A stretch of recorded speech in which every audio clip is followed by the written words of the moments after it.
Hola, ¿qué tal? ¿Cómo están? Muy buenas noches. Dios les bendiga, qué gusto saludarles.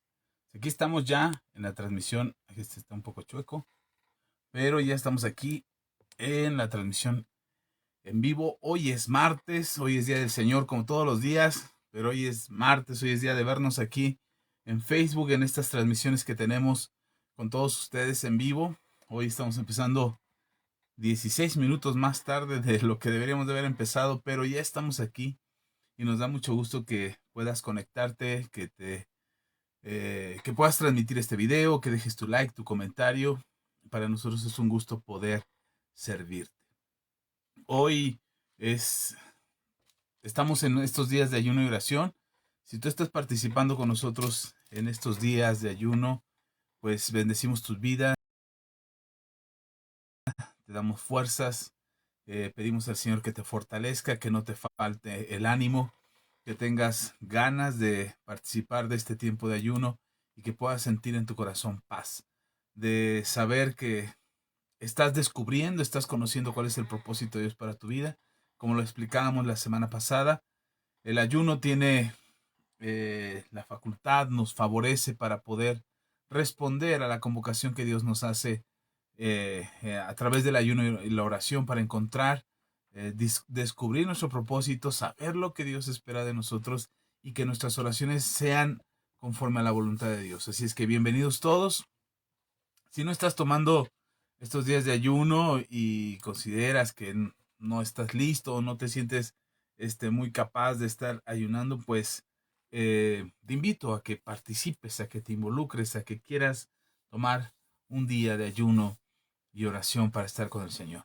Pues nosotros estamos ya aquí en México, estamos a 2 días de celebrar el inicio de la lucha de independencia, eh, y de repente nos ponemos muy patrios, de repente nos ponemos muy celebradores y empezamos a querer celebrar las fiestas patrias y qué bueno por todos aquellos que lo hacen.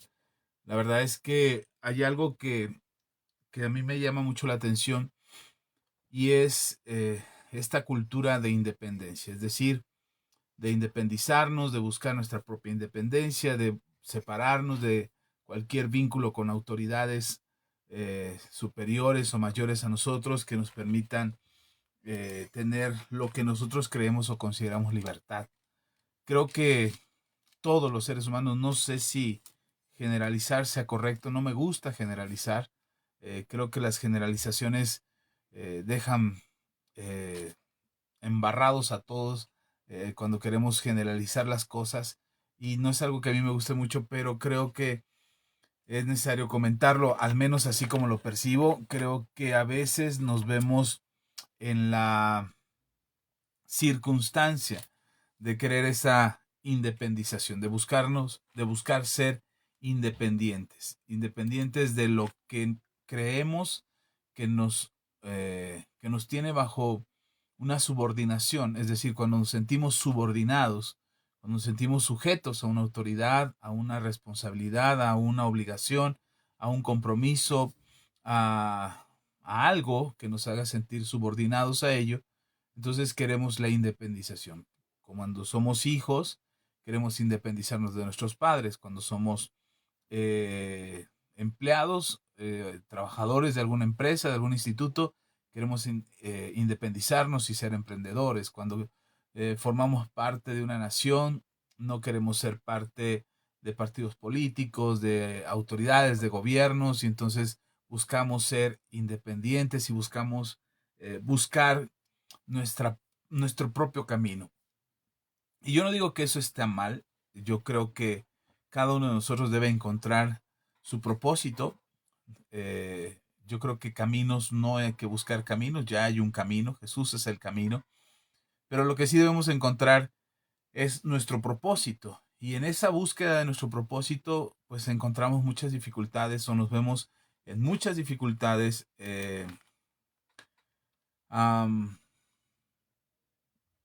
nos encontramos en muchas dificultades que nos impide lograr nuestro propósito al 100%. Y entonces buscamos nuestro propósito, buscamos la posibilidad de lograrlo, nos esforzamos, damos lo mejor de nosotros, buscamos las opciones, tratamos de encontrar respuestas para poder darle más sentido a nuestras vidas. A veces vivimos toda nuestra existencia y creemos que tener bienes materiales, una casa, un carro, un buen trabajo, un buen ingreso, una buena jubilación, educar a nuestros hijos, que vayan a la universidad, que se titulen, que se gradúen, que se casen, que tengan hijos y entonces ya habremos cumplido nuestro propósito.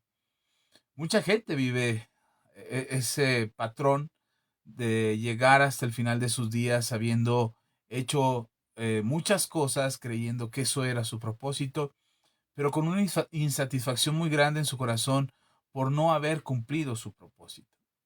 A mí me gusta lo que dice el apóstol Pablo, cuando dice Pablo eh, que él conquistó la carrera, que logró, que llegó a la meta, que conquistó la corona, que hizo lo que tenía que hacer.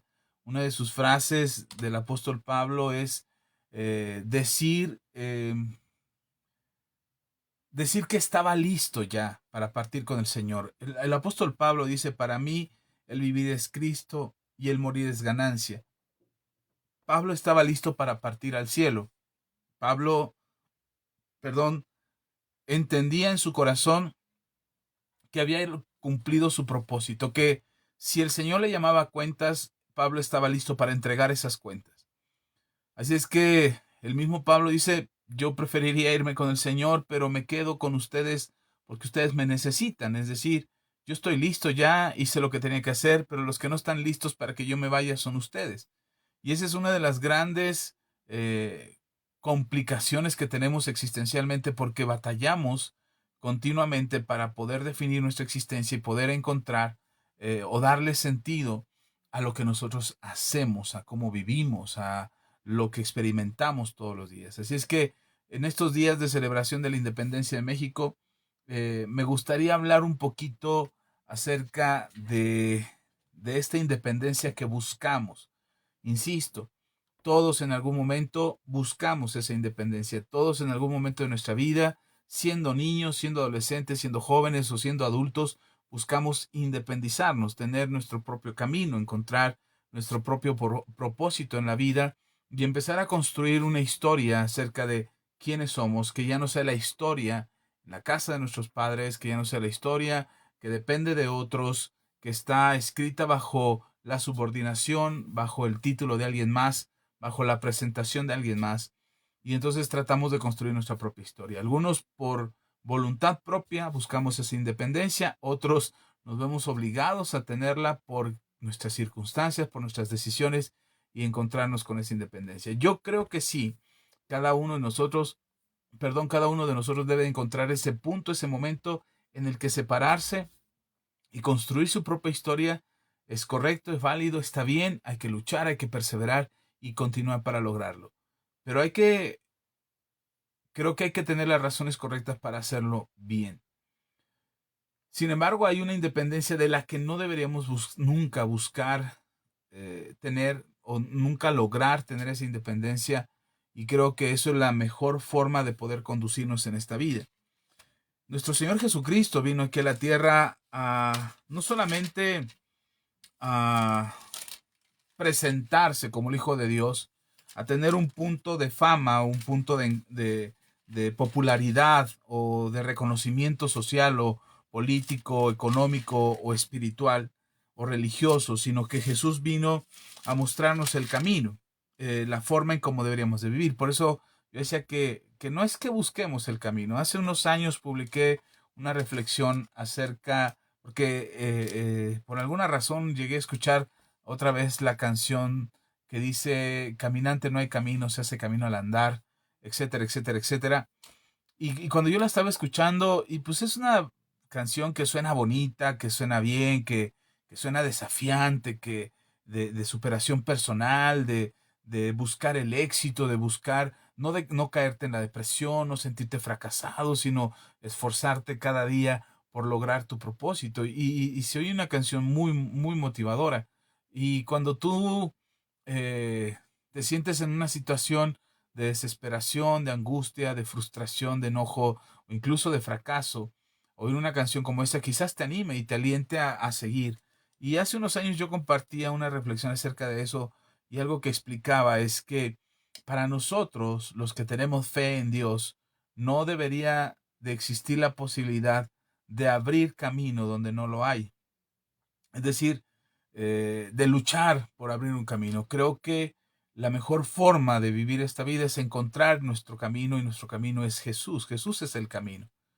Ahora, no estoy hablando del propósito. Cada uno de nosotros tiene un propósito distinto.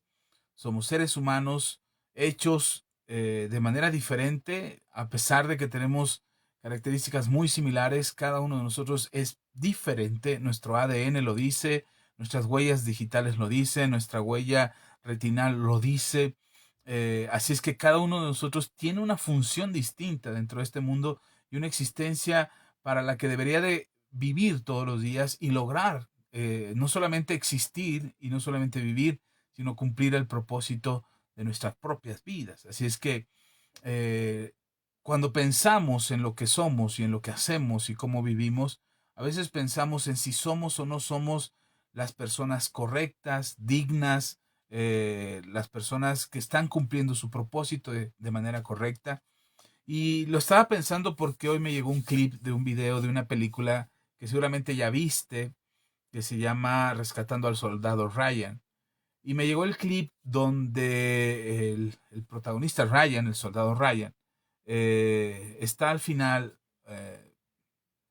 de la película, después de toda la historia, y está con su esposa, y le pregunta a su esposa que si él había vivido dignamente, si él había cumplido esa encomienda que le dio el sargento que lo fue a rescatar, perdón, el capitán que lo fue a rescatar, y, o teniente, ni siquiera me acuerdo, pero cuando después de que lo encuentran y lo rescatan, el que iba al mando de ese pelotón que lo iba a rescatar, le dice, viva, le dice al soldado Ryan, viva de manera que sea digno de merecer las vidas que se sacrificaron en esta búsqueda para rescatar su propia vida.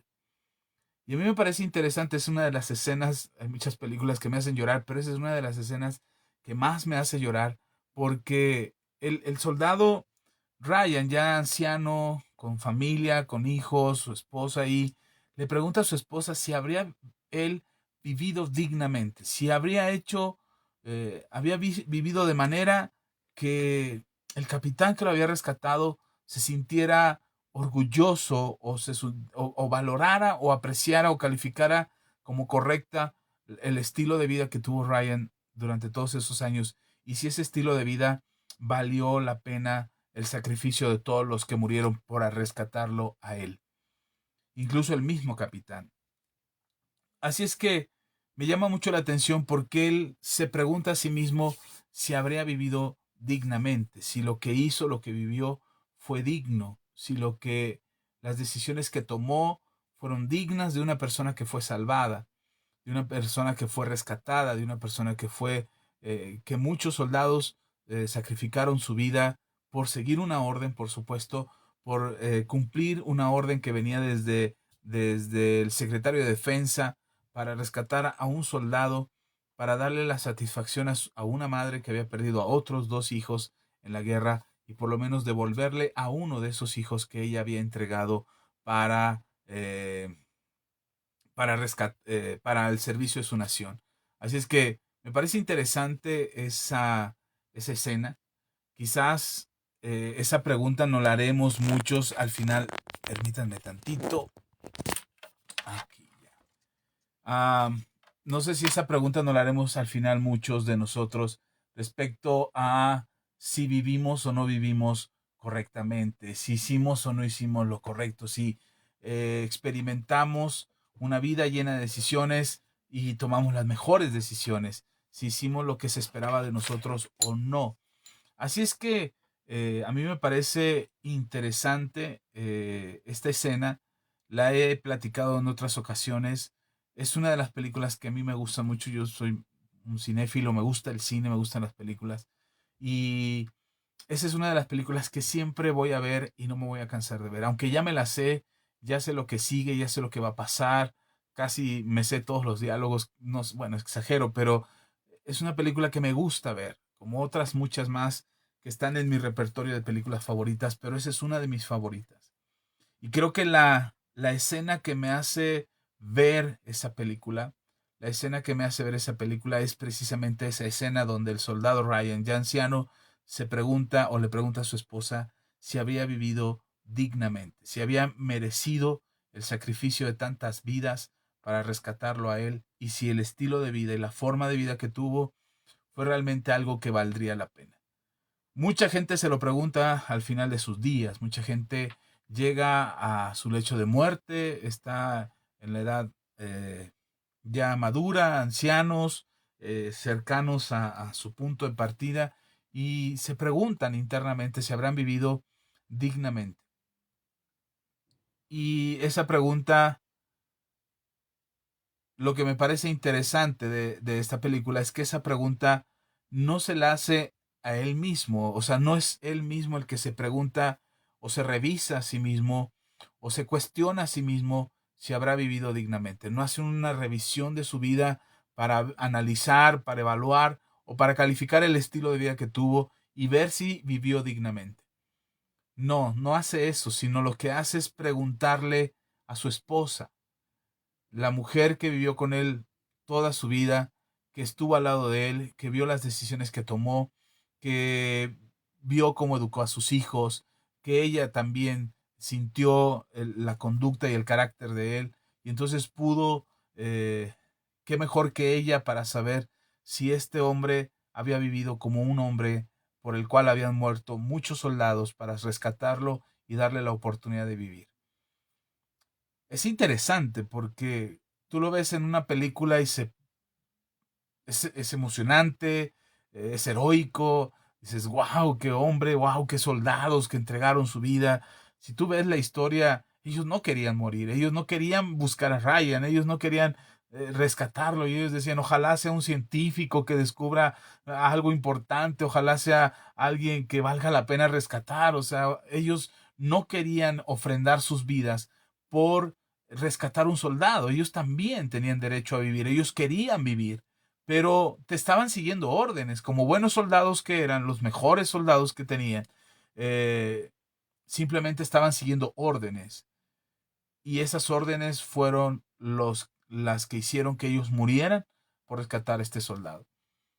Si no has visto la película, te la recomiendo. Si ya la viste y la viste hace muchos años, si no te pareció interesante, te parece aburrida o muy violenta, recomiendo que la vuelvas a ver y que veas lo que hay entre líneas, lo que hay en esa historia que se filmó para darnos a conocer la situación de la guerra, la vida de los soldados, cómo murieron, cómo estuvo la situación en la Segunda Guerra Mundial, etcétera, etcétera, todo eso. Pero más que eso, me gustaría que tuvieras la oportunidad de verla para descubrir esto.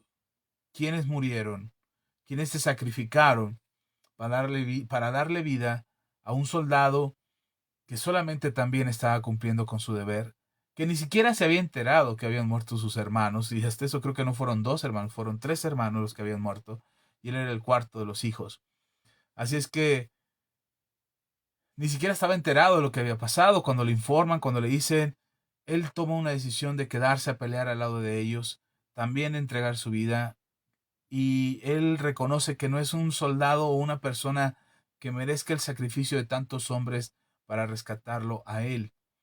Entonces él dice, yo prefiero morir, hasta que al final el capitán le dice, viva, viva dignamente para ser merecedor de esto. Así es que si definitivamente pudiéramos ver esta película y pensar en esto, en el sacrificio que Jesús hizo por nosotros, no fueron un pelotón de soldados rescatándonos y dando la vida por nosotros, fue un solo hombre. Y como dice el libro de Hebreos, uno bastó con un sacrificio de este hombre, el Cordero de Dios, el Cordero que quita el pecado del mundo, el Cordero inmolado, el Hijo de Dios sacrificado por nosotros, fue suficiente para rescatar nuestras vidas. Y entonces, ahora sí, podríamos pensar, como el soldado Ryan, si estamos viviendo dignamente, si estamos viviendo ah, como alguien que entiende que se sacrificaron por nosotros, se sacrificaron por mí, y entonces estoy viviendo de manera que sea digna la manera en que vivo para honrar la memoria, el nombre y el sacrificio de aquel que murió por mí, que fue nuestro Señor Jesucristo. Y esa es la pregunta. Por eso, muchas veces cuando pensamos en lo que nos acontece y solamente miramos las circunstancias y no vemos más allá, no miramos hacia adelante y lo que Dios está esperando que nosotros experimentemos, lo que Jesús está esperando que nosotros experimentemos para tener una vida que sea digna de vivir, una manera de vivir que refleje nuestro entendimiento acerca de que sabemos quién murió y se sacrificó por nosotros. Ahora, no estoy diciendo que vivamos con ese sentimiento de culpa, ese lastre que nos quieren poner sobre los hombros para, para sentirnos culpables porque no somos dignos, porque somos unas vasijas inmundas y entonces Jesús murió por alguien que no valía la pena y nosotros somos lo peor que hay en la tierra y empezamos a pensar de manera equivocada. No es por esa razón que yo estoy diciendo que te sientas mal por, así como el soldado Ryan se hizo pedacitos en los brazos de su esposa porque él no estaba seguro de haber vivido dignamente por todas esas vidas que se sacrificaron para rescatarlo a él. Así es que no estoy poniendo en tu corazón una carga diciéndote, hermano, siéntase culpable porque usted no vive dignamente y Jesús que murió por usted y usted como vil gusano le traiciona y le da la espalda. No, no, no, no, no. Olvídate de eso, no te pongas ese chaleco, no te pongas ese saco creyendo que tú eres la peor basura que hay sobre la tierra. Quiero que veas conmigo esta noche que podamos ver que hay vasos de honra, hay vasos de deshonra, pero que nosotros podemos estar del lado correcto. Nosotros podemos ser esos vasos de honra que puedan reflejar y mostrar el amor de Jesús. Y no solamente eso de mostrar el amor de Jesús, sino que también nos permita a nosotros experimentar ese amor y que podamos sentirnos como esos vasos dignos de que hemos vivido, que hemos entendido, que hemos creído el sacrificio que Jesús hizo por nosotros para tener la oportunidad de vivir bien, vivir en paz, vivir tranquilos, vivir en una relación estrecha con el Señor y vivir cerca de nuestro Dios. Así es que, primero, gracias a los que van llegando, a los que comparten el video, gracias por acompañarnos, a los que nos dejan su like, a los que nos acompañan esta noche, muchas gracias, que el Señor les bendiga, me da mucho gusto saludarles, espero que sean muy bendecidos y que puedan encontrar esta noche una palabra que les edifique, que les fortalezca y que les llene de grandes y enormes bendiciones. Así es que un abrazo bien fuerte para todos, a los que ya nos dejaron su saludo, Yaris, Vero, Laura, y por aquí nos ya pasó también César Miguel, desde Monclova, Coahuila, ya que nos están escuchando César. Un abrazo fuerte para todos ustedes. Dios les bendiga y a los que vayan llegando, por favor no se pierdan esta conversación que tendremos esta noche. Esperamos que sean de que sea de mucha bendición para ustedes. Así es que sean muy bendecidos y que la gracia, el favor y la misericordia de Dios les fortalezca con esta palabra. Ok, primero vamos a el Evangelio de Juan, el evangelista Juan, y vamos al capítulo 15. Si usted tiene su Biblia y puede abrir su Biblia ahí donde está, si no, déjeme, yo le leo aquí el texto que queremos ver esta noche. Juan capítulo 15, versículo 5. Es un texto quizás muy conocido para muchos y algunos ya no lo sabemos de memoria, pero me parece interesante para los fines de esta conversación de esta noche y de lo que creo Dios te quiere decir esta noche. Vale la pena que leamos lo que nos dice el evangelista Juan aquí en el capítulo 15 del Evangelio, versículo 5. Dice el evangelista: yo soy la vid, vosotros los pámpanos. El que permanece en mí y yo en él, éste lleva mucho fruto, porque separados de mí nada podéis hacer. Otra vez, lo vuelvo a leer, es el mismo texto. Dice: yo soy la vid, vosotros los pámpanos. El que permanece en mí y yo en él, éste lleva mucho fruto, porque separados de mí nada podéis hacer. cuando yo leo este texto, lo primero que me viene a la cabeza es ¿por qué alguien se quisiera separar de Jesús? ¿Por qué alguien buscaría separar de Jesús si en él encontró la paz, la tranquilidad, la salvación, la restauración, las palabras de vida, la sanidad, la prosperidad, la restauración de su matrimonio, la sanidad de su cuerpo, lo que sea que hayas encontrado, que veniste a Jesús porque veniste por necesidad, porque teníamos necesidad, un vacío interno, un vacío espiritual, una necesidad del alma, lo que sea que necesitaras de Dios y veniste a Jesús y lo encontraste, esa búsqueda que hiciste del Señor, y cuando encuentras a Jesús y cuando encuentras lo que estabas buscando o recibiste lo que estabas buscando, te tuviste ese encuentro personal con Él y sentiste esta paz que solamente Él puede dar. ¿Por qué dejarlo? ¿Por qué nos alejaríamos?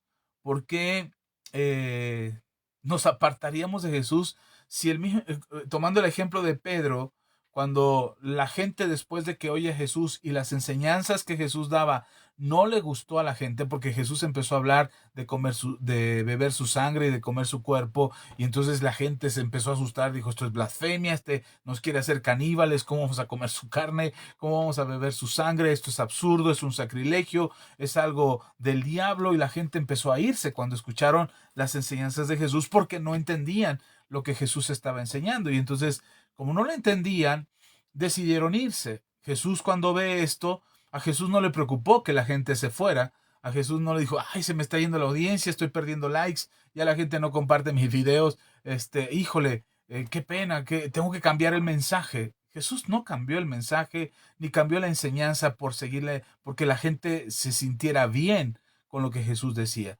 Jesús seguía enseñando lo que él vino a enseñar. Así es que en el momento en que la gente se va, Jesús mira a sus discípulos y les dice a ellos, para que no se sintieran obligados a quedarse, para que no se sintieran que debían permanecer ahí porque habían hecho un compromiso, un pacto, un acuerdo con Jesús de que lo iban a seguir, iban a acompañarlo, ya eran discípulos de algunos meses a la fecha, y entonces regresar sería como regresar en un fracaso o regresar como rebeldes, porque allá en aquellos tiempos y en aquella área de la tierra, en la región de Oriente, el maestro es honrado, aquel que enseña, aquel que está a cargo del conocimiento y de transmitir esa enseñanza, es alguien a quien se respeta.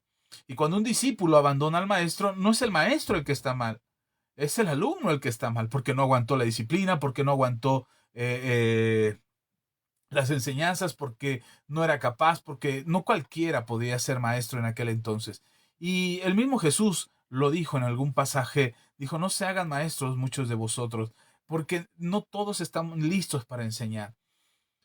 Y Jesús, en ese momento que se da cuenta que ellos están ahí, todavía se quedaron cuando la gente se empezó a ir, Jesús los libera, rompe los paradigmas para que ellos no se sintieran obligados a permanecer, que no, él no los iba a difamar, que él no iba a hablar mal de ellos, diciendo, ay, estos discípulos no aguantan nada, son bien carnales, por eso se van, por eso me dejaron, por eso se fueron de la iglesia, porque son bien poco espirituales y por eso ya no están con nosotros. Y no, Jesús no habló de ellos mal, ni tampoco iba a hablar mal de ellos, y lo único que les dice Jesús, si ustedes también quieren, pueden irse, váyanse de aquí. Si lo que están oyendo no les llega al espíritu, no lo entienden, no disciernen lo que estoy hablando y consideran que lo que estoy enseñando son blasfemias, no son cosas del espíritu, entonces pueden retirarse también.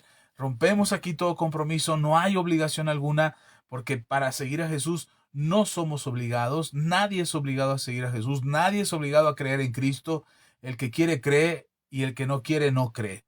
Así es que Dios no obliga a nadie, y en ese momento Jesús le dice, si ustedes no creen, pues adelante, váyanse. Y Pedro da una de las frases que nosotros repetimos con mucha espiritualidad, pero Pedro apenas estaba alcanzando a entender lo que estaba sucediendo, y le dice al maestro, Señor, ¿a quién iremos? ¿A quién vamos a ir si solo tú tienes palabras de vida eterna?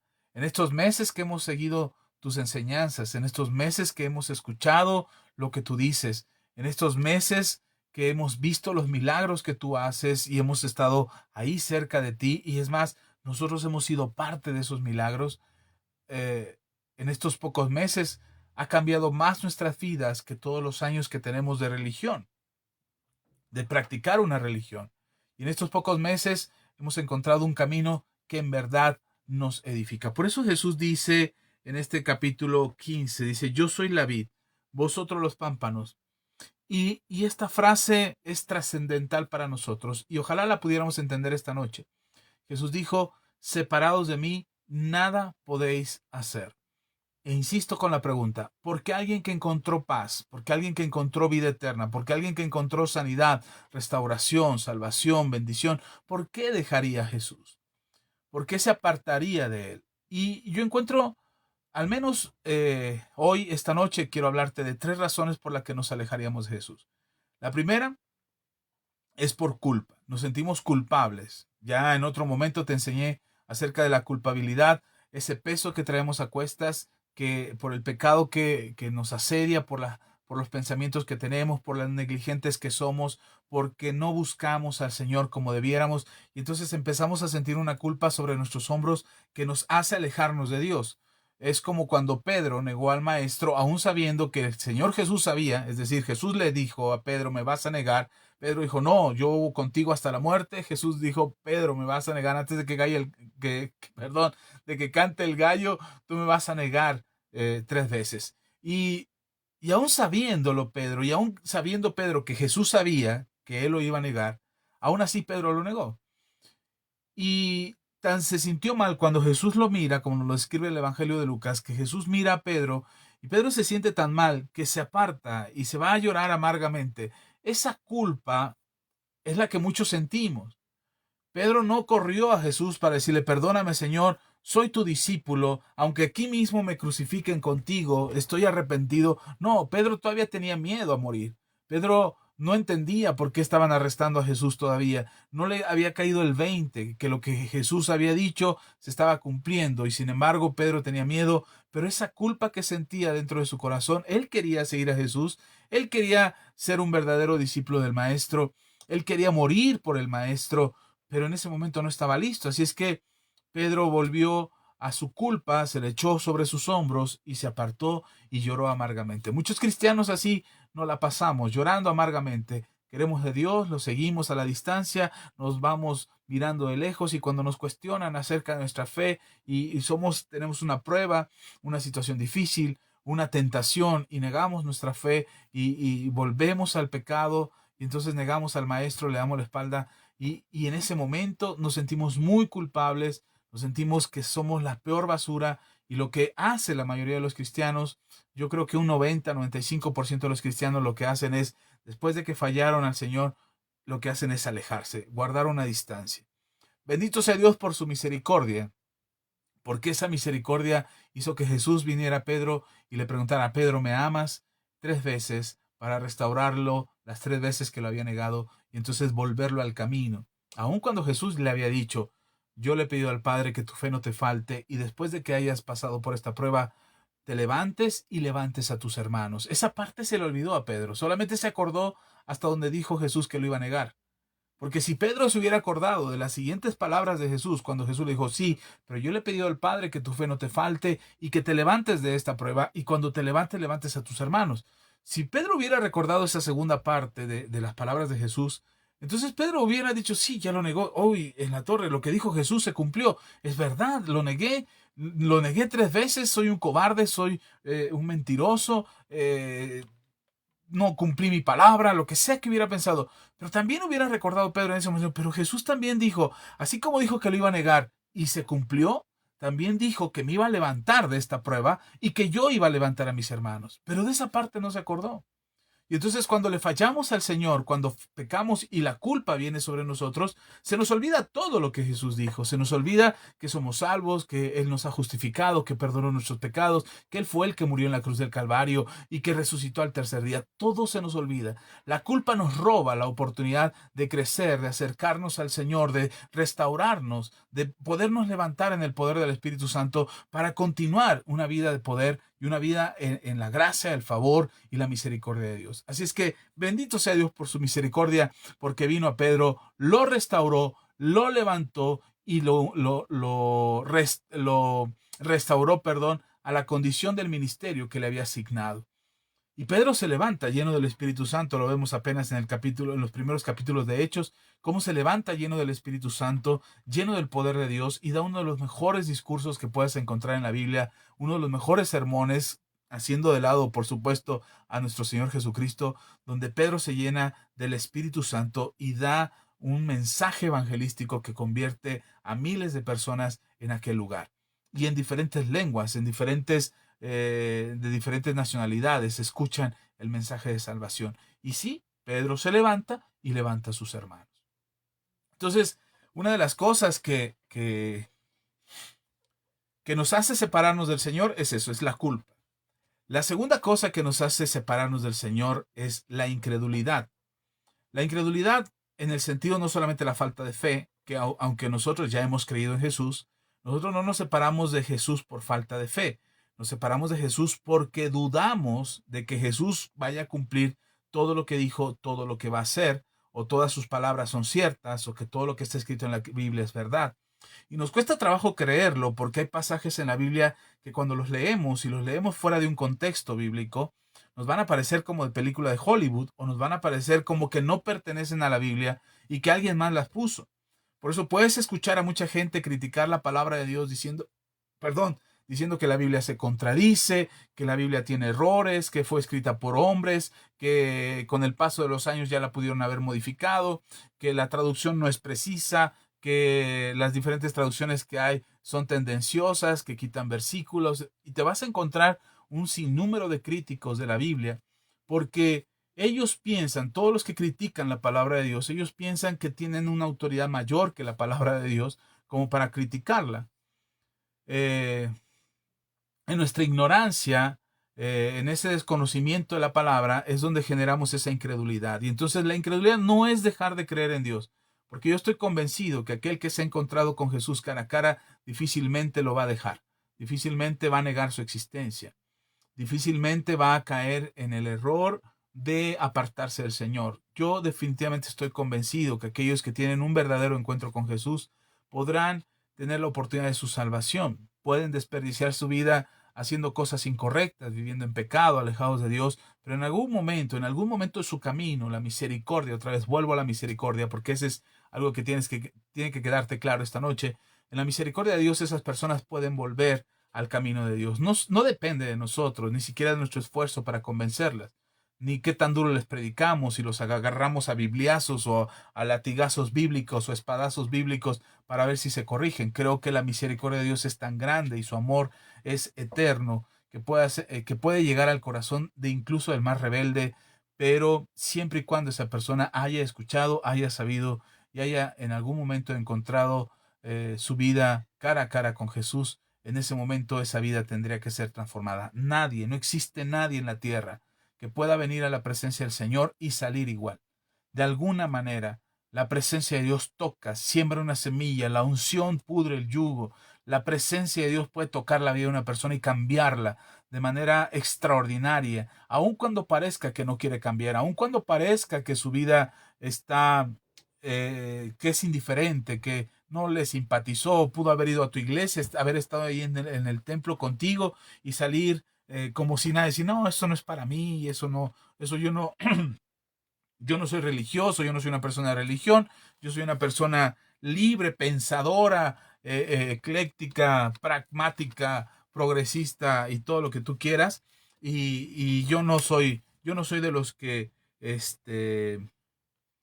se apegan a una religión. Puede decir eso, pero si estuvo ya en el templo, si estuvo ya en la casa de Dios, si estuvo ante la presencia del Señor cara a cara, esa vida ya fue tocada por el Señor. Esa vida ya fue expuesta ante la unción, ya fue expuesta ante la palabra de Dios, ya fue expuesta ante la presencia del Señor y en algún momento esa semillita que fue sembrada, esa semilla que fue puesta en su corazón, producirá vida, producirá fruto de salvación en ellos. Por eso dice la palabra de Dios que en Isaías dice que la palabra de Dios no regresa vacía al Señor, que siempre que sale de la boca de Dios, siempre cumple el propósito por el cual salió, así como la lluvia, así como la nieve, toda la palabra de Dios que sale de la boca de Dios, toda su palabra siempre producirá fruto en aquellos que le escuchan, siempre cumple su propósito. Sin embargo, la gente se aleja. La gente se aleja por incredulidad, porque cree que la palabra de Dios no es cierta, porque cree que la palabra de Dios no se cumple, porque ha visto que se cumplen otros, pero en ellos no, porque otros reciben milagros, pero ellos no. Y entonces empieza a haber una incertidumbre en su corazón de incredulidad, de falta de fe, porque piensan y creen que no se va a cumplir esas palabras. Y entonces por eso también se alejan de Dios. Sin embargo, la misericordia de Dios los alcanza, los vuelve a traer con lazos de amor. Esa es mi fe, es como yo creo que pasa. Y lo digo porque lo dice la palabra de Dios. Ahí está. Y la tercera razón por la que yo considero que las personas se alejan de Dios es porque miran a los otros cristianos. Yo creo que el gran pretexto del mundo, de la gente que no va a la iglesia, de la gente que no quiere creer en Dios, es ver a otros cristianos que dicen es que ellos son hipócritas, es que ahí es una cueva de ladrones, es que los pastores son ladrones, es que todos los cristianos son iguales. Esa es una de las grandes mentiras de mirar a otros porque creyendo que encontrando a otro más malo que yo soy bueno. La mayoría de la gente que no quiere creer en Dios dice, pues yo no soy malo, yo no mato, yo no robo, yo no violo, yo no hago esto, yo no hago lo otro, eh, poniéndose en una superioridad moral contra todos aquellos que sí lo hacen y dicen, ellos son pecadores, yo no. Entonces ellos sí son los malos, yo no. Y de esa manera justificamos nuestra actitud y nuestro comportamiento ante Dios.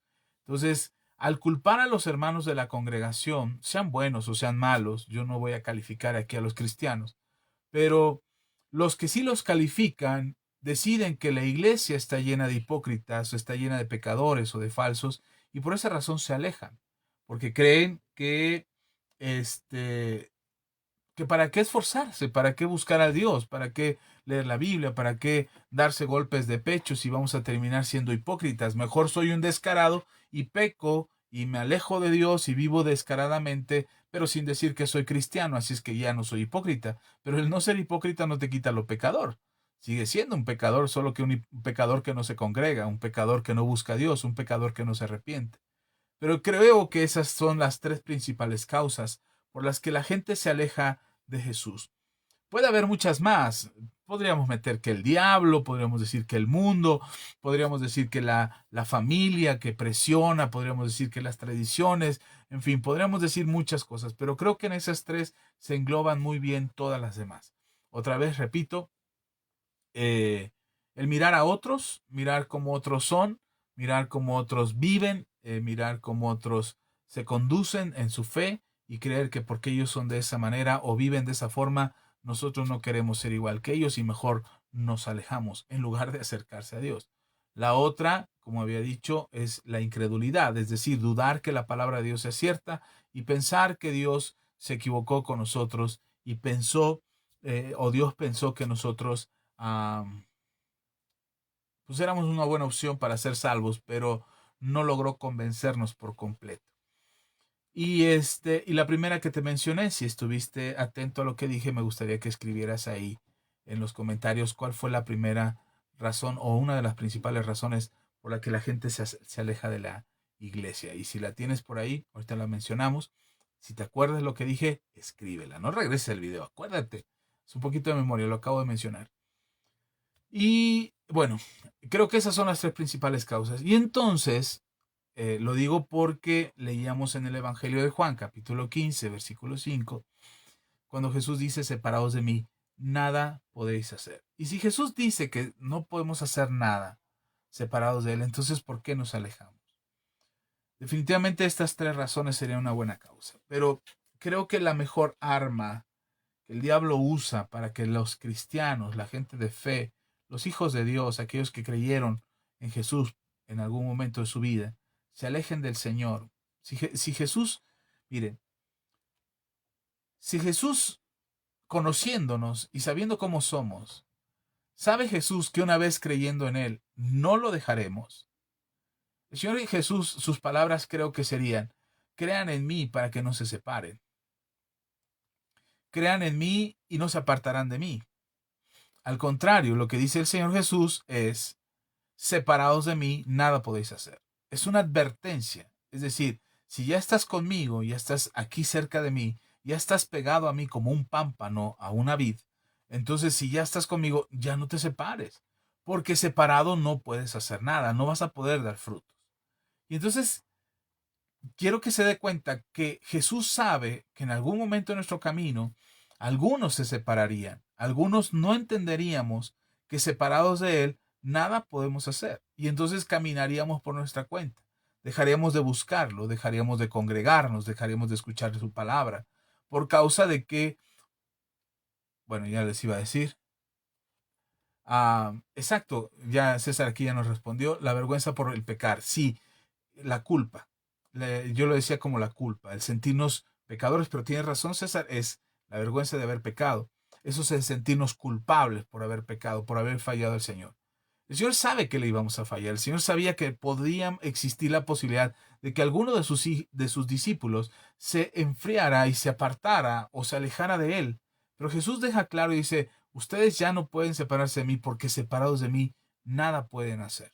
Y esas palabras deberían de retumbar en nuestros oídos y en nuestro corazón y en nuestro entendimiento para tener presente que el mejor lugar para estar es cerca de Jesús. Y si hemos fallado y si hemos pecado, si nos hemos equivocado, entonces deberíamos de buscar al Señor. Pensando en esto, otra vez, por lo que empecé, por saber si somos dignos o no, si somos vasos de honra o de deshonra, que ese es el tema de esta noche. Saber si somos vasos de honra o de deshonra es lo que a muchos les da miedo, descubrir qué tipo de vasos somos. Nos encantaría ser vasos de honra, vasos que use el rey, vasos que se usen para cosas honrosas, vasos, utensilios que se usen para cosas dignas. ¿Sabías que en el tiempo de nuestro Señor Jesús, en el tiempo de Pablo, había utensilios que no se usaban para cosas dignas o cosas honrosas? Como cosas como, no sé si alguna vez conociste, ya no sé si te tocó, pero a mí me tocó ver algo que se usaba antes, que era una vacinica. Yo la conocí en casa de mi abuelita. eh, Mi abuelita tenía una que tenían ahí en la recámara porque, bueno, no va a evidenciar a nadie, pero una de mis sobrinas, de mis primas pequeñas, cuando eran más pequeñitas, pues no, el baño estaba fuera en el patio y entonces ella tenía que salir. Entonces, para que no tuviera que salir hasta el patio, le habían puesto una vacinica. Entonces, en la noche, pues la niña era pequeña y usaba la vacinica para eso. Ese es un utensilio. ¿Es útil? Claro que es útil. Pero es un utensilio, de acuerdo a lo que nos enseña la Biblia, es un utensilio de deshonra. Es decir, no es para usos dignos. No puedes usarlo para poner la sopa en la mesa. No puedes usar una vacinica, no sé si las conozcan, pero eh, o en los hospitales, por ejemplo, algo que se llaman cómodos, que es cuando un paciente está muy grave, muy delicado y no se puede parar para ir al baño, pero está consciente. Entonces, tiene las sensaciones, tiene ganas de ir al baño y lo que hacen las enfermeras es traerle un cómodo, que es una especie de vacinica adecuada o apropiada para de ponerse ahí en la cama y el paciente que no se puede levantar, solamente levante un poco su cadera o le levanten un poco la cadera, ponen el cómodo y el paciente puede hacer del baño tranquilamente. Esos utensilios, aunque son muy útiles y son utensilios que son muy prácticos, que han resuelto muchos problemas y que han ayudado en muchas cuestiones de higiene y salud, ahora no es un utensilio que puedas poner sobre la mesa para presumir tu mejor guisado o para inventar a comer a alguien. Entonces, no, en cuanto lo vea, por la simple forma, aunque fuese un utensilio nuevo que lo acabas de comprar y lo compraste y lo desinfectaste y lo lavaste lo mejor que pudiste, lo puliste y lo dejaste súper brilloso, pero cuando lo pones con la sopa ahí en la mesa, los invitados que vean el utensilio van a decir, oye, ¿en qué nos está sirviendo la comida? No, no se preocupen, está desinfectado, está limpio, yo lo limpié, yo lo lavé, está casi, eh, pues está muy limpio, completamente desinfectado, pueden comer tranquilamente. Por el solo hecho de verlo, ya te hace dudar que sea un utensilio de honra, donde pudiste haber servido la comida. Entonces, de esos utensilios hay utensilios de deshonra o indignos de vasijas que se usan para cosas inmundas, perdón, pero hay vasijas de honra donde puedes servir un buen vino, un buen platillo de comida, algo que pueda hacer sentir cómodos a tus invitados, que el solo hecho de verlos ya hasta se les antoja la comida por el solo hecho de ver el traste en el que tú estás sirviendo. Dicen que de la vista crece el apetito, así es que si el platillo que vas a disfrutar está servido en una vasija poco propia para el alimento que vas a servir, no es atractivo para aquellos que lo van a disfrutar. Ok, ¿qué quiero decir con esto? Que hay muchas personas que se sienten indignas delante del Señor. Hay muchas personas que no se sienten como vasos de honra. He escuchado a muchos cristianos, ya llevo, vamos a hacer 15 años de ser pastor y 26 años de ser cristiano. Eh, y he escuchado a muchos cristianos, ya tengo 26 años de ser cristiano, voy a cumplir 27 años de ser cristiano.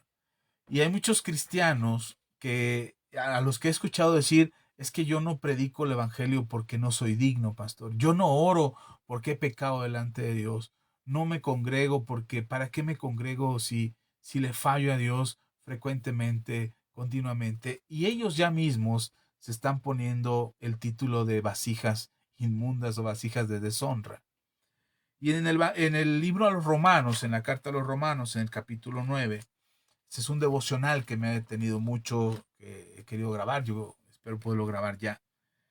Ahí nos paramos en Romanos capítulo 9 y por eso quise dar este estudio para poder aclarar un poquito esto, porque en el devocional solamente envié una reflexión de 5 o 6 minutos o 10 minutos y una oración y la lectura. Entonces dar toda esta explicación pues no me alcanza el devocional, pero vamos a dejarlo como referencia esta enseñanza de esta noche para quien escuche el devocional pueda escuchar también esta enseñanza respecto a este texto. Dice Romanos capítulo 9, si tienes oportunidad de leer la Biblia. Romanos capítulo 9. Voy a tratar de no leer todo el capítulo, pero me parece imposible no leer todo el capítulo, pero voy a tratar de no hacerlo. Solamente quiero concentrarme en esta parte que es importante para esta enseñanza. Dice Romanos 9, versículo 1 en adelante. Dice el apóstol Pablo, verdad digo en Cristo, no miento, y mi conciencia me da testimonio en el Espíritu Santo, que tengo gran tristeza y continuo dolor en mi corazón, porque deseara yo mismo ser anatema, separado de Cristo, por amor a mis hermanos, los que son parientes según la carne, que son israelitas, de los cuales son la adopción, la gloria, el pacto, la promulgación de la ley, el culto y las promesas, de quienes son los patriarcas, y de los cuales, según la carne, vino Cristo, el cual es Dios sobre todas las cosas, bendito por los siglos. Amén. No que la palabra de Dios haya fallado, y ojalá pudiera subrayar esto, no que la palabra de Dios haya fallado, porque no todos los que descienden de Israel son israelitas, ni por ser descendientes de Abraham son todos hijos, sino en Isaac te será llamada descendencia. Esto es, no los que son hijos según la carne son los hijos de Dios, sino los que son hijos según las promesas, son contados como descendientes. Porque la palabra de la promesa es esta: por este tiempo vendré y Sara tendrá un hijo. Y no solo esto, sino también cuando Rebeca concibió de Isaac, nuestro padre, pues no había aún nacido, ni habían hecho aún ni bien ni mal, para que el propósito de Dios conforme a la elección permaneciese, no por las obras, sino por el que llama. No por las obras, sino por el que llama. Se le dijo, el mayor servirá al menor. Como está escrito, a Jacob amé, mas Esaú aborrecí. ¿Qué pues diremos? ¿Que hay injusticia en Dios? En ninguna manera. Pues a Moisés dice, tendré misericordia del que yo tenga misericordia, y me compadeceré del que yo me compadezca. Así que no depende del que quiere, ni del que corre, sino de Dios que tiene misericordia. Porque la Escritura dice a Faraón: para esto mismo te he levantado, para mostrar en ti mi poder y para que mi nombre sea anunciado por toda la tierra. De manera de que quien quiere tiene misericordia, y al que quiere endurecer, endurece. Pero me dirás: ¿por qué pues en culpa? ¿Por quién ha resistido su voluntad? Mas antes, oh hombre, ¿quién eres tú para que alterques con Dios? Dirá el vaso de barro al que lo formó: ¿por qué me has hecho así? ¿O no tiene potestad el alfarero sobre el barro para hacer que de la misma masa, un vaso para honra y otro para deshonra? Y que, si Dios, queriendo mostrar su ira y hacer notorio su poder, soportó con mucha paciencia los vasos de ira preparados para destrucción, y para hacer notorias las riquezas de su gloria, las mostró para con los vasos de misericordia que él preparó de antemano para gloria, a los cuales también ha llamado, esto es, a nosotros, no solo a los judíos, sino también a los gentiles. Como también en Oseas dice: llamaré pueblo mío al que no era mi pueblo, y al que no ama, y a la no amada, amada. Y en el lugar donde se le dijo: vosotros no sois pueblo mío, ahí serán llamados hijos del Dios viviente. También Isaías clama tocante a Israel: si fuere el número de los hijos de Israel como la arena del mar, tan solo el remanente será salvo. Porque el Señor ejecutará su sentencia sobre la tierra en justicia y prontitud. Y como antes dijo Isaías: si el Señor de los ejércitos no nos hubiera dejado descendencia, como Sodoma habríamos venido a ser, y a Gomorra seríamos semejantes. ¿Qué pues diremos? Que los gentiles que no iban tras la justicia han alcanzado la justicia, es decir, la justicia que es por fe. Mas Israel iba tras una ley de justicia, no la alcanzó. ¿Por qué? Porque iban tras ella no por fe, sino como por obras de la ley, pues tropezaron en las piedras de tropiezo, como está escrito: he aquí, pongo en Sión piedra de tropiezo y roca de caída, y el que cayere en él no será avergonzado. Perdón, y el que creyere, otra vez, el versículo 33 al final dice: y el que creyere en él no será avergonzado. No quería leer todo el capítulo, pero me es difícil no leerlo para el punto. Eh, gracias César, gracias por la observación, pero sí es la vergüenza por el pecar, es la culpa que tenemos por pecar. Es esa, tienes razón. Eh, Quería leer una parte de este versículo, este capítulo, pero es necesario leerlo todo.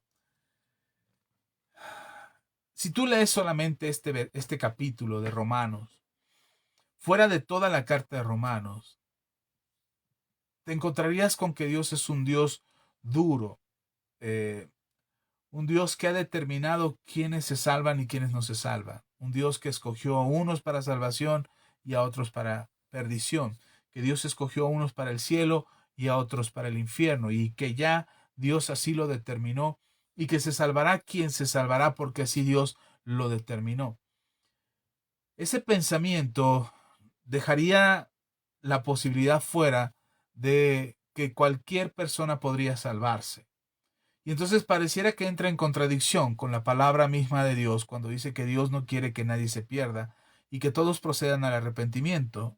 Pero si aquí mismo encontramos que Dios escogió a unos para que se perdieran y a otros para que se salvaran, entonces ¿para qué orar? ¿Para qué evangelizar? ¿Para qué predicar de la palabra si al final de cuentas Dios ya decidió quién se va a salvar y quién no? Si nosotros pensamos de esa manera, no conocemos a Dios. Y estamos sacando un capítulo de Romanos fuera de todo el capítulo, de todo el libro de Romanos. Todo el libro de Romanos te explica por qué el capítulo 9 existe. En el capítulo 9 el apóstol Pablo hace referencia a sus hermanos de sangre, a los israelitas. Pablo tenía dos nacionalidades. Pablo era judío por parte de su mamá y Pablo era romano por parte de su papá. Probablemente su papá era un soldado, un político, alguien importante, porque el mismo Pablo era alguien preparado. Y su mamá le otorgaba la nacionalidad hebrea por causa de ser una mujer de nacionalidad hebrea, que le permitía a Pablo considerarse hebreo, participar de las tradiciones hebreas, conocer la ley hebrea. Él era fariseo de fariseos, educado con uno de los mejores maestros de Israel, que era Gamaliel. Por eso nos permite pensar, o quiero pensar, que el papá de Pablo era alguien políticamente importante, aunque seguramente cuando Pablo aparece en la escena bíblica, su papá muy probablemente ya no estaba, había fallecido, o no sé si habría dejado a su mamá abandonada, no lo sé, no lo dice la Biblia, y si no lo dice no importa. Lo que sí importa es que Pablo sabe que muchos de sus hermanos de sangre, es decir, sus hermanos judíos, sus hermanos hebreos, hijos de Israel, no estaban recibiendo el Evangelio con amor, con intención de creer. No estaban recibiendo la palabra del Evangelio para salvarse. De hecho, repelían la palabra del Evangelio, y muy probablemente Pablo había intentado compartirles el Evangelio y lo habrían rechazado. Si no, Pablo no se toma un capítulo entero para poder explicar la importancia de saber que aun cuando algunos lo rechazaran, Dios no se iba a detener en la expansión del reino de los cielos en la tierra, sino que llegaría a todos aquellos que lo recibieran. Y entonces tal parece que Dios ya determinó quién se va a salvar y quién no. Si ese es el mensaje que Pablo quiere dar solo en este capítulo, entonces en vano todos los demás capítulos, los del 1 al 8 que predica Pablo, y del 10 en adelante, ahí en Romanos, explicando el amor de Dios, la justicia, la justificación, la gracia, el favor y todo lo que Dios hizo para darnos la oportunidad a todos de salvarnos. Entonces pareciera que Pablo se contradice, porque en su carta habla de la oportunidad de salvación para todos, pero en este capítulo en particular, el apóstol Pablo dice que hay vasos de honra y vasos de deshonra. Y me costó mucho trabajo poder llegar a este punto y esta conclusión que te comparto esta noche, porque si nosotros nos ponemos a observar y solamente miramos esta parte, podríamos pensar que Dios pues ya se encargó de aquellos que son malos y perversos. Es decir, ya ellos ya están condenados y no alcanzarán salvación. Son vasos de deshonra. Y tú y yo que hemos creído somos los benditos vasos milagrosos de honra al que el Señor miró y nos dio la salvación. Si pensamos así, entonces ¿para qué predicamos el Evangelio? ¿Para qué damos buen testimonio? ¿Para qué nos cuidamos en santidad, apartándonos del pecado, y cuidamos nuestras vidas para enseñar a otros la oportunidad de venir a Jesús? ¿Para qué yo me tomo el tiempo de estar transmitiendo en redes sociales ante un grupo pequeño de personas? Mejor hago una videollamada en Zoom y invito a quienes quieren participar y les cobramos una cuota de recuperación por cada transmisión, y hacemos una enseñanza aquí en corto con aquellos que sí les importa. ¿Para qué dejar un mensaje abierto que puede ser sujeto de críticas y murmuraciones y malos comentarios? ¿Para qué dejarlo aquí en las redes sociales abierto para que cualquier persona lo vea? ¿Para qué lo dejamos si al final de cuentas no son vasos de deshonra, vasos de inmundicia que no van a creer o que no van a ser salvos porque Dios así ya lo determinó? Si pensamos de esa manera, entonces prácticamente estamos diciendo que predicar el Evangelio es una pérdida de tiempo. Pero yo me voy un poquito más hacia atrás en mi vida, en mi historia, y en enero de 1995, Dios tuvo misericordia de mí. Alguien pudiera pensar, sí, hermano, pero Dios ya había determinado que usted se salvara. Sí, probablemente sí, así como el mismo apóstol Pablo dice que Dios quiere que ninguno se pierda, sino que todos procedan al arrepentimiento.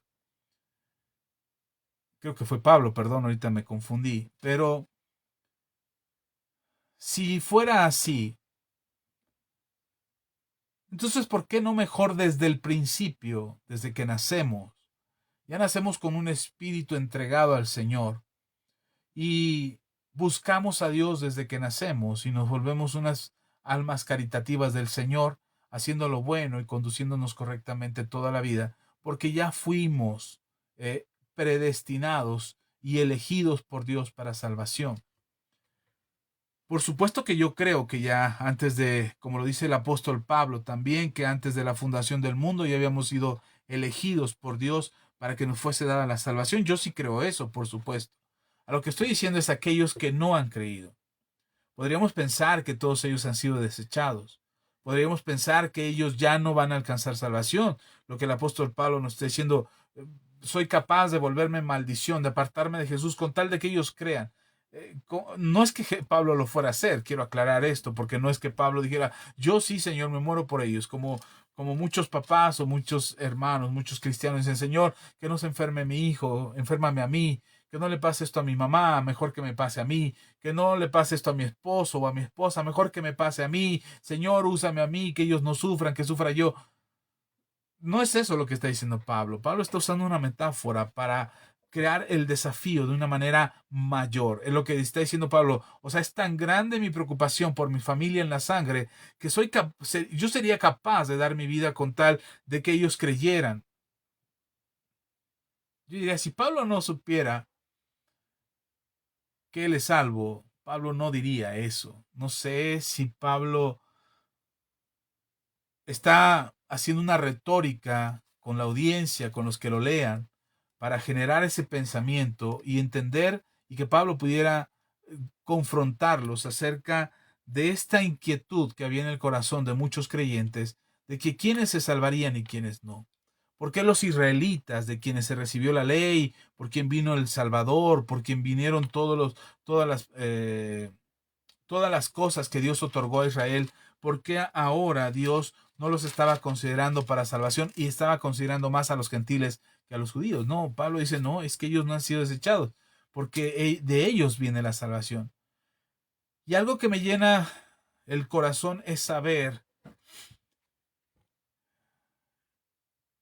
que si alguien, quien sea, yo no sé quién, no podría decir fulano, este político, este gobernante de este país, o esta persona, o este violador, o este asesino, o este narcotraficante, ellos ya son vasos de inmundicia. Yo no me atrevería de señalar a nadie como un vaso de inmundicia. Pero si alguno de ellos fuese un vaso de inmundicia, cualquiera, incluso yo mismo, fuese un vaso de inmundicia, una vasija de deshonra, una vasija que Dios determinó que yo no sería una vasija de honra, sino una vasija de deshonra, porque Él así lo quiso. Si así fuese, lo que hoy me queda claro es que Dios en su infinita misericordia puede hacer que un vaso de deshonra se convierta en un vaso de honra. Y que aquellos que estaban perdidos, que aquellos que no tenían posibilidad de salvarse, que habían sido la peor escoria de la humanidad, que habíamos sido la peor basura de la humanidad, eh, ahora tengamos oportunidad de salvación. Yo lo veo y les digo que me regreso a enero del 95, cuando yo me convertí al Señor. Yo creo que era la persona menos digna de tener misericordia. Y sin embargo Dios volteó, me miró y tuvo de mí misericordia. Y si pudiera pensar que Él ya me había predestinado a esta salvación, creo que ese momento de misericordia que Dios mostró hacia mí es lo que hizo que mi vida cambiara. Entonces, cuando tú miras a alguien que parece ser un vaso de deshonra, un pecador absoluto, un hijo del diablo, un demonio andando, un poseído por Satanás mismo, por una legión de demonios, y entonces esa persona no se va a salvar, no consideres tú nunca en tu boca y en tu corazón que tú puedes determinar quién es un vaso de honra y uno de deshonra. Por eso me gusta lo que dice el Señor. Así que no depende del que quiere, ni del que corre, sino que depende de Dios, que tiene misericordia. Si tú ves a un familiar que parece un vaso de deshonra, si tú ves a un pariente tuyo, un conocido amigo tuyo, un compañero del trabajo que parece que no se va a salvar, tienes que recurrir a la misericordia de Dios para la salvación de esa persona. Puede que sea un vaso de deshonra, puede que sea un faraón deteniendo al pueblo de Israel, puede que sea un Judas traicionando a Jesús, puede que sea, no sé, un rey Acab, que era un pelele como rey y que no daba una y que se dejaba gobernar por Jezabel.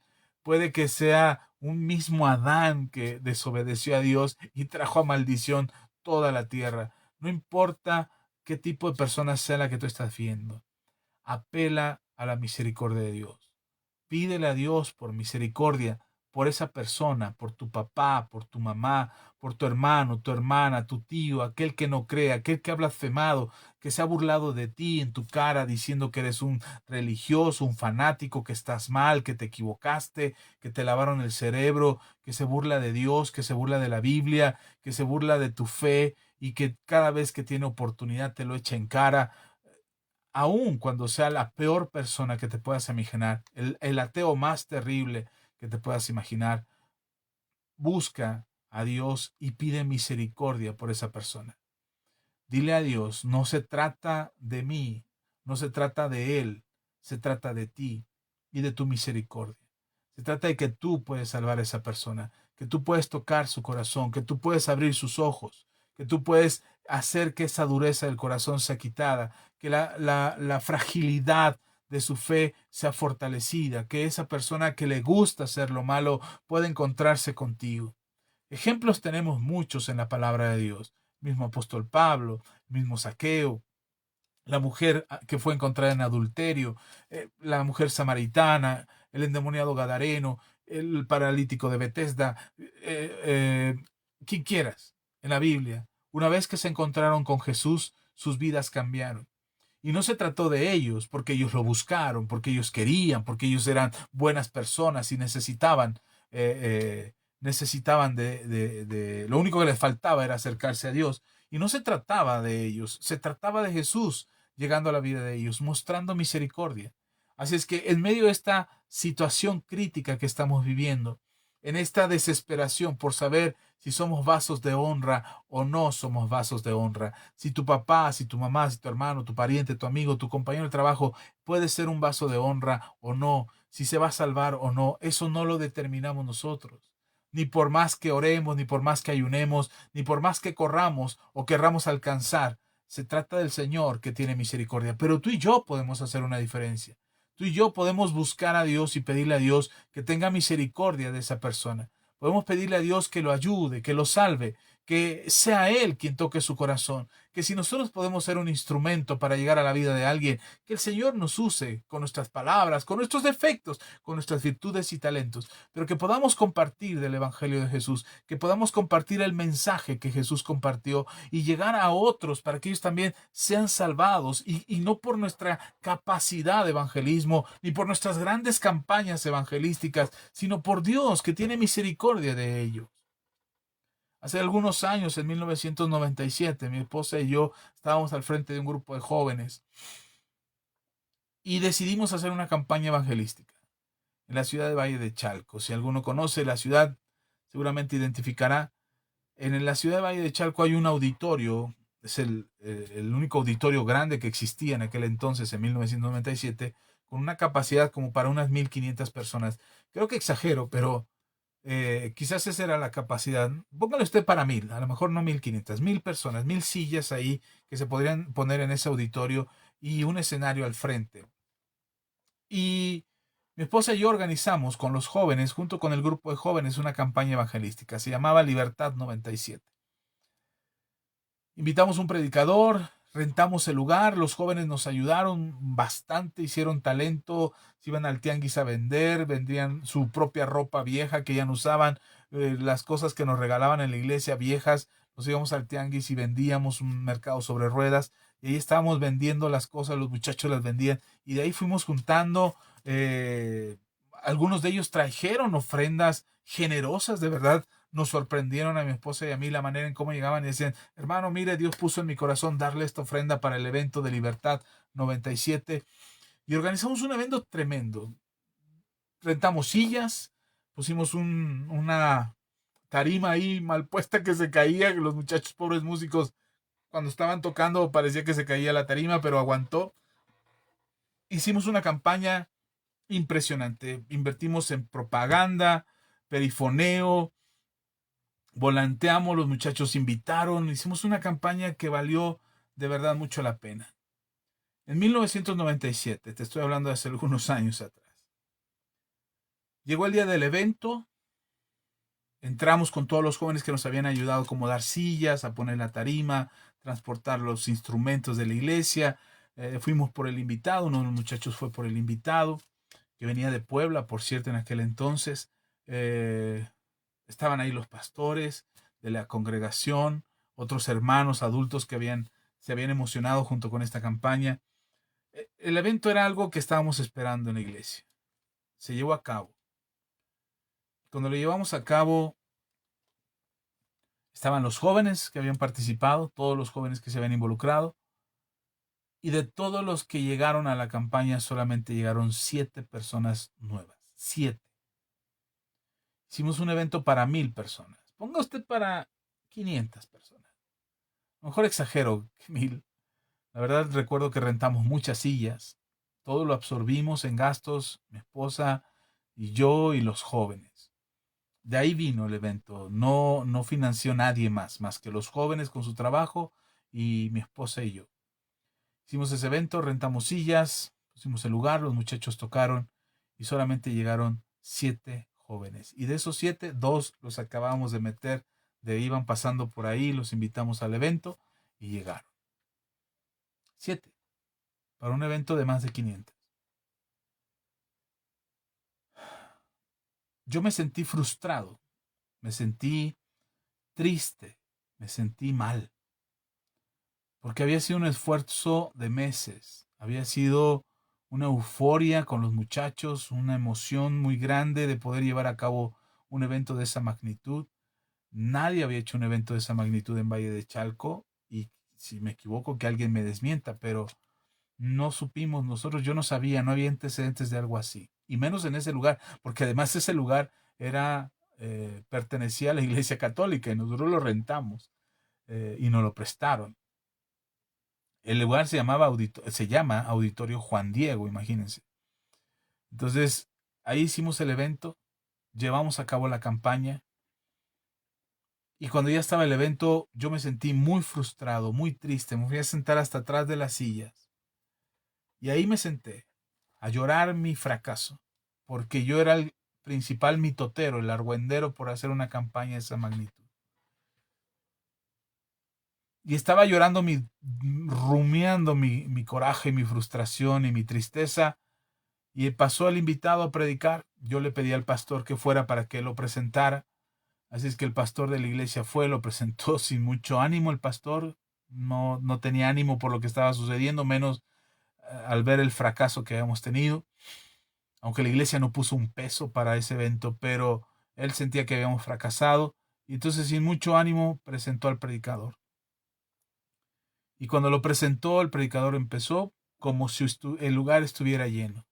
Predicó con una efusividad, con un ánimo, con una llenura del Espíritu Santo. Hizo el llamado. Los 7 que estaban invitados, los 7 pasaron. Y durante el mensaje dijo algo que me hizo comprender en parte este versículo. El predicador dijo: este evento no está organizado en tus fuerzas, Axa, porque sabía que yo lo había organizado.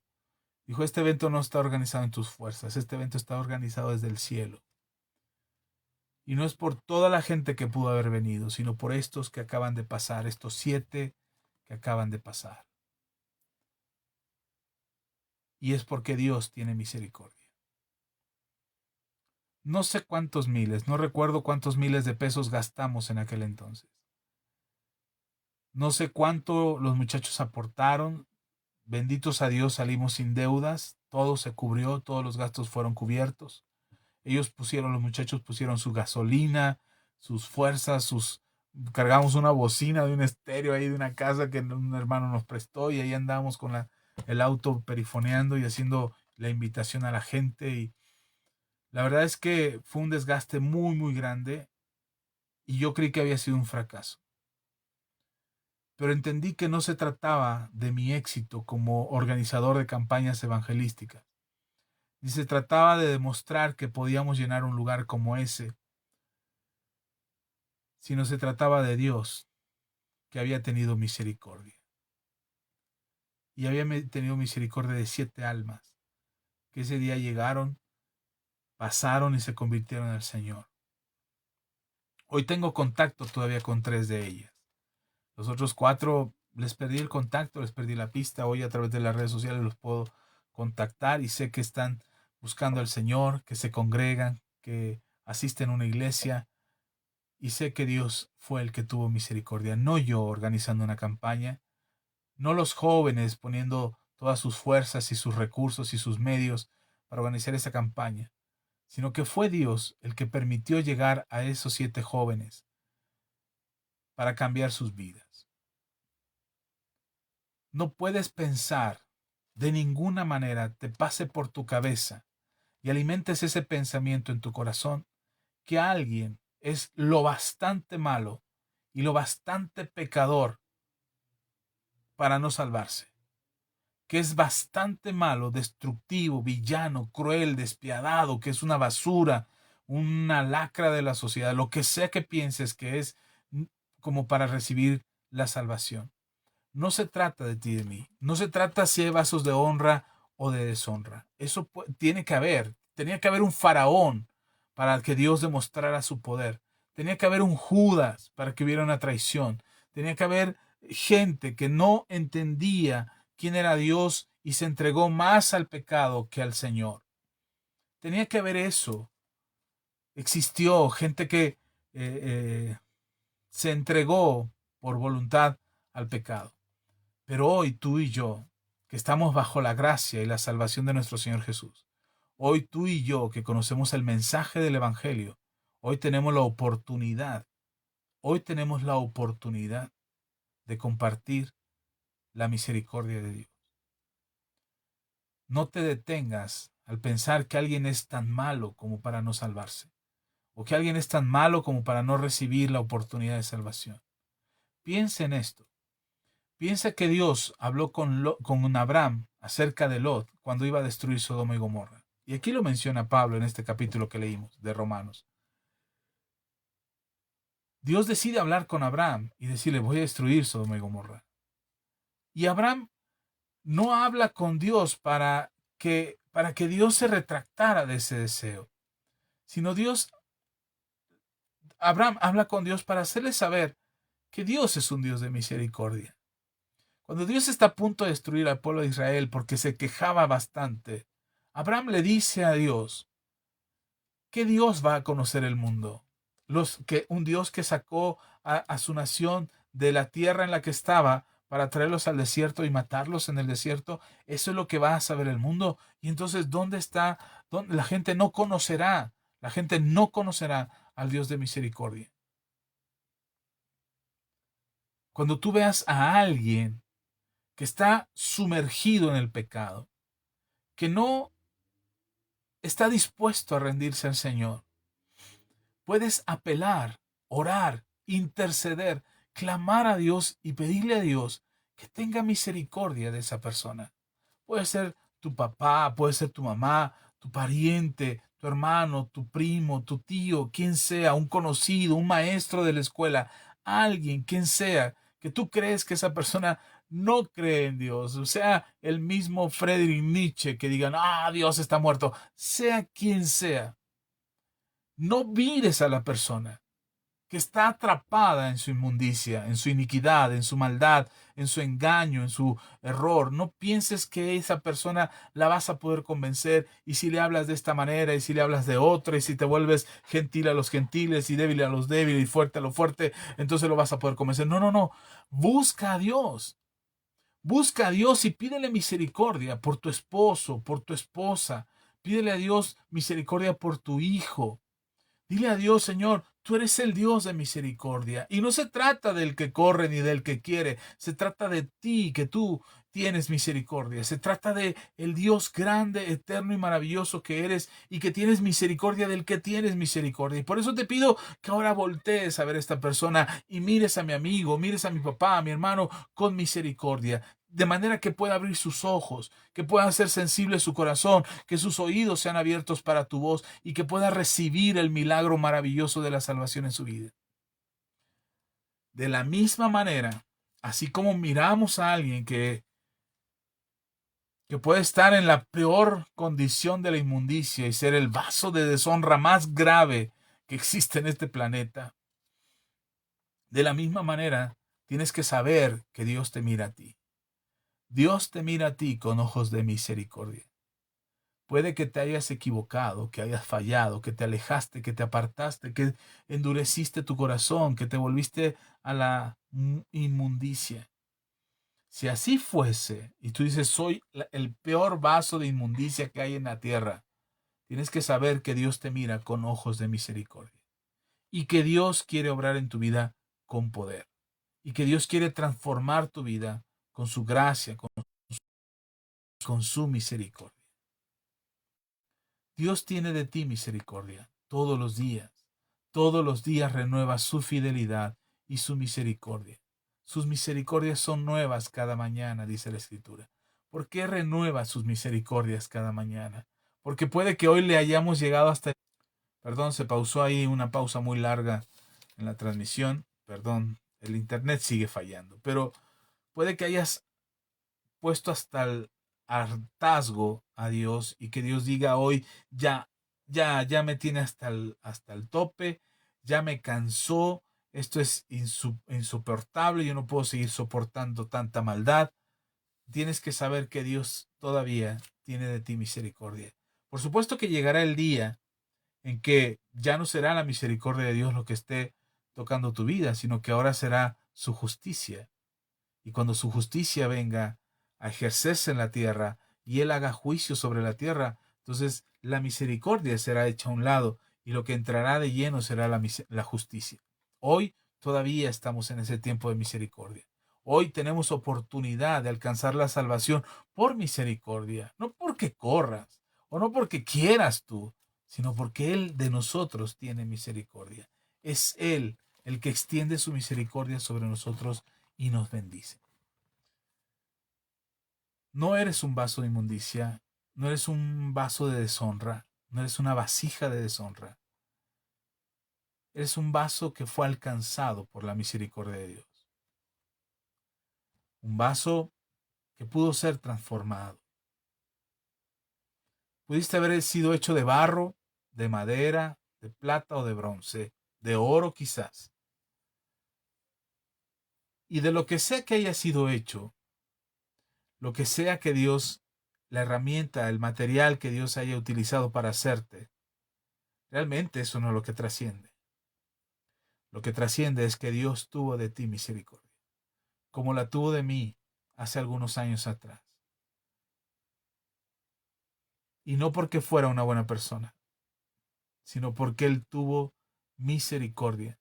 Y hoy yo sé que la misericordia de Dios está tocando tu vida y que tienes que saber que si te equivocaste, hoy tienes oportunidad de volver, que si fallaste, Él tiene de ti misericordia, que si nunca le habías escuchado y nunca habías conocido su voz y su mensaje, hoy Dios te está hablando para decirte, tengo de ti misericordia, no eres un vaso de deshonra, yo puedo cambiarte, yo puedo lavarte y por más sucio y inmundo que estaba tu vida, yo puedo purificarte y limpiarte por la sangre de mi Hijo Jesucristo que murió en la cruz del Calvario para darte vida eterna. Ese es el Dios de misericordia en el que creemos. Ese es el Dios en el que confiamos. No es un Dios que te sentencia al fuego del infierno por el solo hecho de haber fallado. Es un Dios que extiende sus brazos y sus lazos de amor, de misericordia para salvarte. Y yo creo que se cumple lo que Dios dice. Dios no quiere que nadie se pierda. Más bien, Dios quiere que nadie, es así, Dios quiere que nadie se pierda, sino que todos procedan al arrepentimiento. ¿Y qué mejor forma de demostrarlo que con su misericordia? Alguna vez expliqué qué es la misericordia y con esto termino ya. ¿Qué es la misericordia? El amor inagotable de Dios. Eso es la misericordia. Un amor que no cambia, un amor que no termina, un amor que no está condicionado a nada. Es un amor incondicional. Dios ama, porque Él es amor. Esa es la misericordia de Dios, su amor inagotable. Esa es la misericordia de Dios, su amor que no se cansa, su amor que te espera pacientemente, su amor que no mira por él mismo, sino que mira por ti, su amor que lo manifestó dando a su Hijo por nosotros. Esa es la misericordia de Dios. Hoy apela a la misericordia. Hoy busca la misericordia. Si le fallaste a Dios, debes de saber que Él tiene de ti misericordia. Si algún familiar tuyo se burla de tu fe, reniega de Dios, no quiere saber de Dios, busca a Dios y dile, Señor, ten misericordia de mi papá, ten misericordia de mi mamá, ten misericordia de mi hermano, de mi tío. Ten misericordia de él, de aquella, del otro, de mi compañero, de mi esposo, de mis hijos. Ten misericordia y no tomes en cuenta, Señor, su pecado. ¿Te acuerdas lo que Jesús dijo en la cruz del Calvario? Cuando estaba siendo ya asesinado, estaba muriendo en la cruz, y Jesús dijo, Señor, Padre mío, no tomes en cuenta este pecado, porque no saben lo que hacen. Eso es apelar a la misericordia de Dios, al amor inagotable. Es decirle a Dios, no saben lo que están haciendo, no saben cómo resolver sus dudas, no saben cómo acercarse a ti. Ten misericordia de ellos. Amén. Vamos a orar. Yo espero que esta palabra te ayude, te edifique y te haga entender y verte a ti mismo como alguien que no es un vaso de deshonra. Eres un vaso de honra. No por ti mismo, no por tus méritos, no por tus obras, no porque cumples la ley a cabalidad. Por eso Pablo en este pasaje decía, de ellos quienes nacieron antes de que la ley viniera, para que no fuese por sus obras, sino por la designación, porque Dios así lo determinó. Dios quiere mostrar y extender su misericordia hacia ti, ese amor inagotable, para que tú alcances salvación y vida eterna. Yo creo en eso. Creo que Dios es bueno y que su misericordia es para siempre. Endereza el barco, vuelve a Él, regresa al camino del Señor, que Él te ama con amor eterno, inagotable, interminable, con misericordia. Bendigo tu vida y agradezco tu compañía esta noche. Gracias a César, a Laura Ortiz, aquí parece como Laura Prestigio, pero es Laura, que está allá en San Luis Potosí, a Víctor, tu esposo, un abrazo bien fuerte, a Yaris, a César Miguel desde Moclova, ¿quién más nos está viendo? Vero Huerta en Morelos, Irma Astudillo vi que apareció por aquí también, y ya, hoy no hubo mucha audiencia, pero este mensaje aquí se queda. Si quieres compartirlo con alguien más, yo espero que esta palabra sea de bendición y que creamos en su misericordia. Ahora, ¿esto nos da libertad para pecar? De ninguna manera. Dijera el apóstol Pablo, de ninguna manera.